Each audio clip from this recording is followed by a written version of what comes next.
Good morning. Today's devotion is for May 15th, and we're in Philippians chapter 4, and this is a pretty familiar verse to many.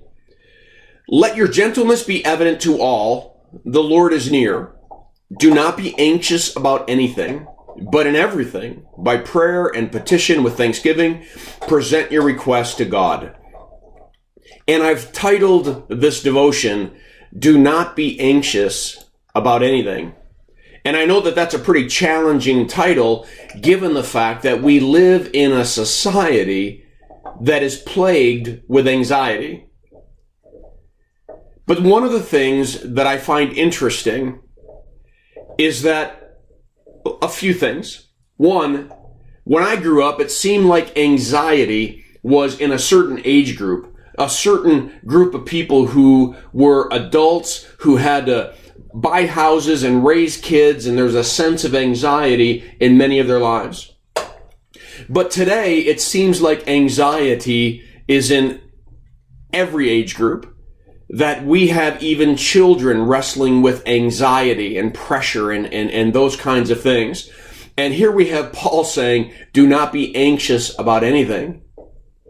And then I got to wonder, is it a global issue or is it just an issue here in the United States? I mean, I've been to Haiti and I've been to some other countries, and I'm not sure that they wrestle with this issue of anxiety the way that we do.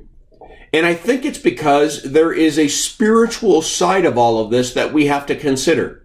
Now listen, I am not dismissing those who may have anxiety based on biochemical issues within their brain and their body. That happens.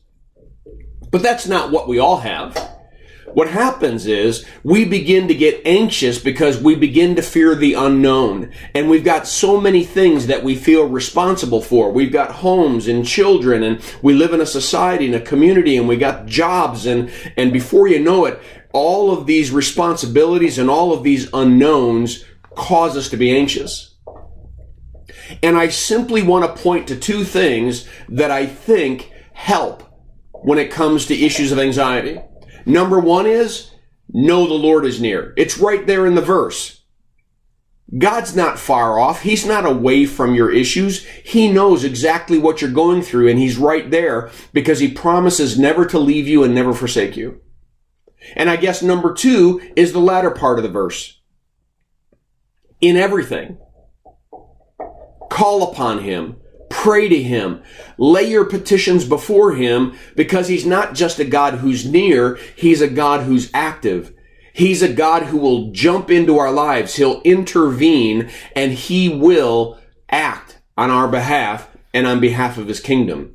So if we trust that God is near, and we trust that God is active, and we trust that He loves us and is going to act on our behalf, well, then what do we have to be anxious for?